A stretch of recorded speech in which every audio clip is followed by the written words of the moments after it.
Hey guys, it's Brian again with another ceiling fan video, and what I have for you here is probably one of my most important childhood fans of all time.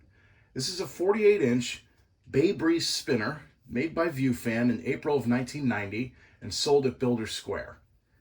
It's a pretty generic and common design that ViewFan used throughout the 80s and into the mid-1990s until they stopped making ceiling fans.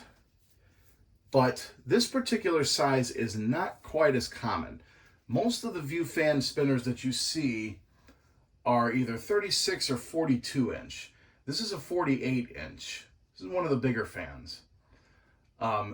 This is actually one of the last runs of this particular model. This is a V48 is the model number. This one has the ball socket mounting system. It's a 3-speed reversible fan. Everything is stamped steel. The blades are wood, obviously. Pretty cheaply designed fan. They were not known to last. They were prone to having bearing issues. However, this one I got off of Marketplace, and this one was actually new in the box when I got it. So the bearings, shockingly enough, are perfect. There's not a single thing wrong with it.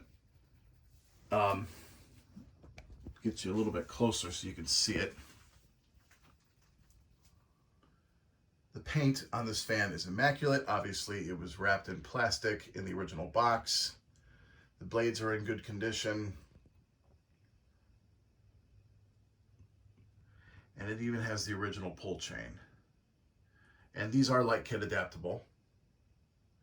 I'll put pictures of the motor tags at the end of the video. There's the box that it came in, which I will keep for storage. This fan's going to stay installed in my laundry room here for quite a while because I want to enjoy this one. So I picked this one up off of Marketplace. A fellow collector sent me the link to this fan, and of course I went crazy when I first saw it because I've been looking for one of these for 21 years. Ever since I first started collecting ceiling fans, I've wanted one of these, and I will get into the story of the childhood memory that's associated with these in a second. Let's go ahead and we'll start the fan on low.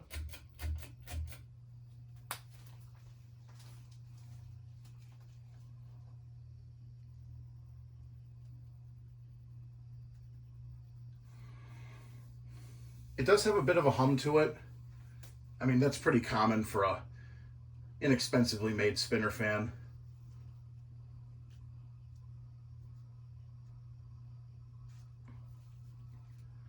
However, the bearings in this fan are absolutely silent.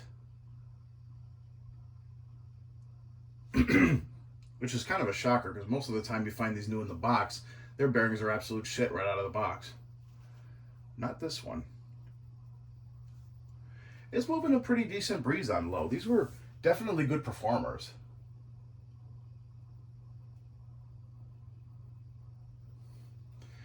So the story behind the childhood memories of this fan, they go back all the way to my elementary school days. I was in elementary school from about 1995 to 2000, and I went to a school in my hometown that was built in 1963. It was in the same neighborhood where me and my parents lived.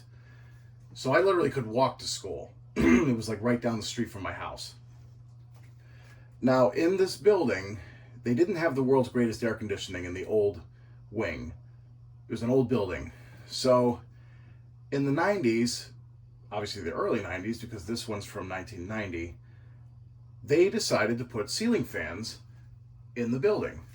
Well, there's about 6 dozen of these throughout the whole school, in all the classrooms, in the library, in the main office, the nurse's office, the counselor's office.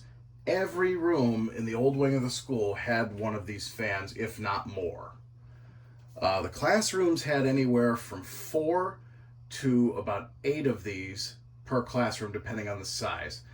I do remember the library had 12 of them, and the library was a really long tunnel of a room, and these fans were in the middle of the room in a straight line from one end of the room to the other.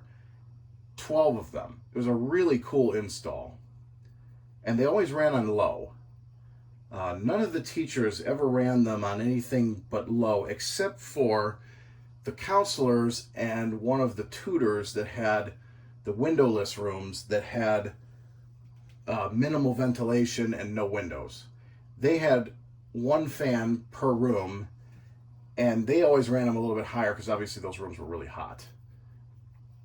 Well, I spent a lot of my childhood around these fans up until between 3rd and 4th grade when the school board decided to remove them. So that was a sad day. There's a medium. Now, they claim the reason that they moved them was because they were a fire hazard.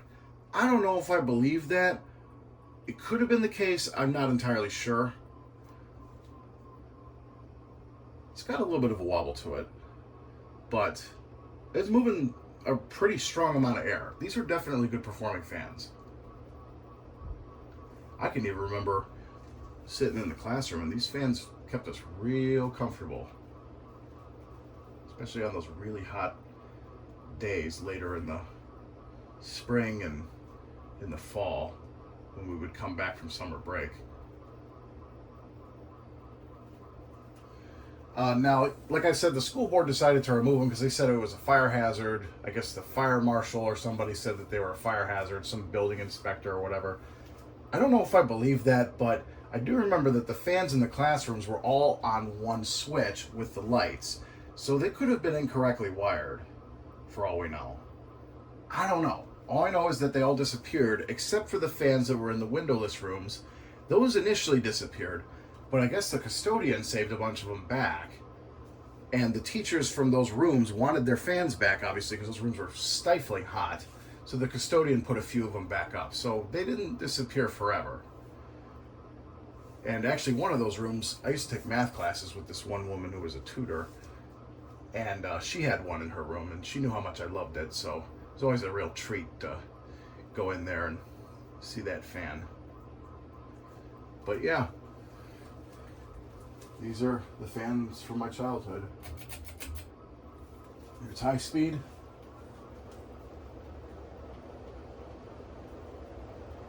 Now, they weren't in the newer end, or the newer wing of the school, just in the old wing that was built in 1963. So, I had a couple of classes in the new wing that didn't have fans. Because that wing actually had air conditioning, and it was always freezing cold there, I remember that. This fan definitely moves a lot of air. But as you can see, it's got a little bit of a wobble to it. Even the ones in the classrooms had some wobble to it. I remember those. Surprisingly enough, none of the kids ever messed with them. They never threw anything into the fans. They never, tried to destroy them or anything. They usually left them alone. Probably because the teachers were watching them like a hawk.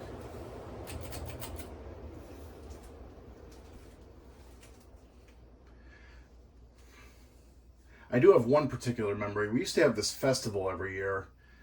It was around Halloween time. They called it, I think it was the Harvest Festival. Big school-wide thing. And my parents took me to it one year. I believe it was my dad. And they always had a Halloween-themed thing going on in the school with the classrooms being like, bobbing for apples and all kinds of games and activities and haunted house in the teacher's lounge. That was always cool. But I remember going into one of the classrooms with my dad, and my one request from him was that he pick me up and put me on his shoulder so I could pull the chain on one of these Bay Breeze fans. And he did that for me, and that was a very fond memory that I have. So it's the only time that I can remember in my life ever touching one of the fans. And that was super cool. But now, 21 years later, I have one in my collection, and this is probably one of my most important fans in my collection, so it will never leave my collection. Because I know I'm never going to find another one of these. This size of the Bay Breeze fans is extremely uncommon. Bay Breeze, View fan, whatever you want to call it. Most of these you saw were 36-inch and 42-inch. This is a 48-inch. And that's what the size was for all of the fans in the classrooms when I was a kid. Very uncommon. So I'm going to go ahead and demonstrate the motor whine that this makes when you turn it on. I'll put you as close as I can to the motor here, starting on high.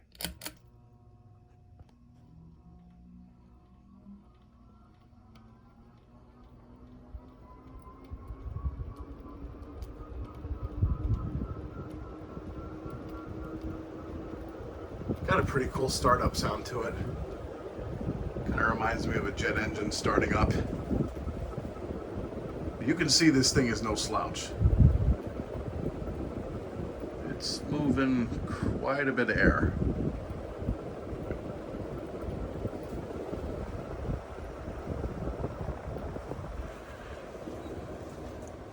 So anyway, there you have it. That's the 48-inch Bay Breeze View Fan Spinner from April of 1990, sold at Builders Square. Hope you guys enjoyed. Keep watching, more videos to come.